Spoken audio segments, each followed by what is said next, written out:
So the Lutonix trial was a randomized trial evaluating the Lutonix drug-coated balloon compared to control. And it was needed because we need to do randomized trials to be able to determine whether a particular technology really works well or not. This was the first large multi-center trial of its kind.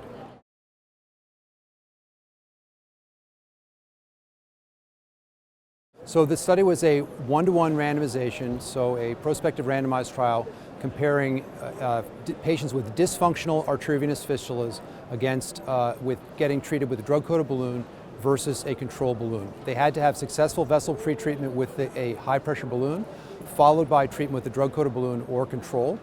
To get into the trial, you had to have a dysfunctional but patent arteriovenous fistula in the arm without symptomatic central venous stenosis and without existing thrombosis. You could have prior thrombosis, but not at the time of presentation.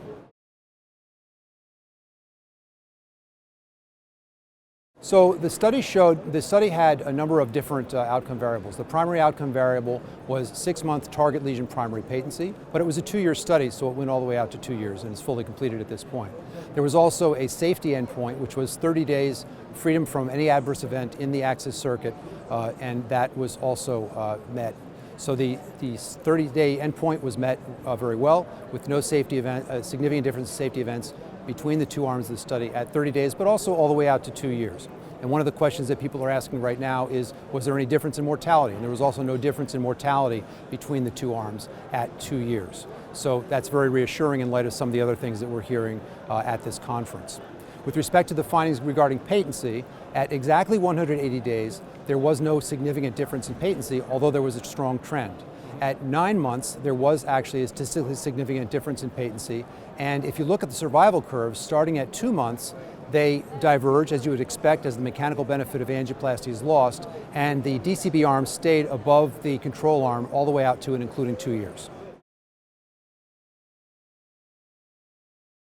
Well, I don't think any single trial should influence practice. What this trial does is it builds on prior studies. So there were several single-center randomized trials that showed fairly convincingly that drug-coated balloons were better than plain balloon angioplasty in dialysis access.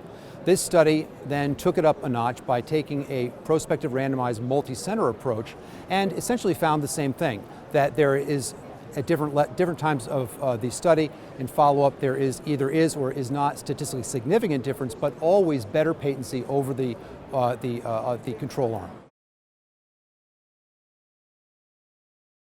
Well, fortunately, that's already ongoing. We've kicked it up a notch, but you want to have multiple randomized multi-center trials to be able to do then systematic reviews, for example.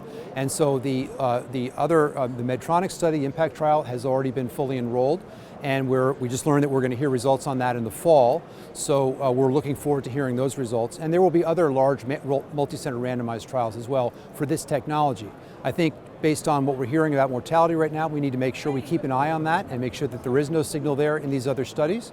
And then as we move forward, we start to look at whether there are subsets of patients or of lesions who will benefit with this device better than some others.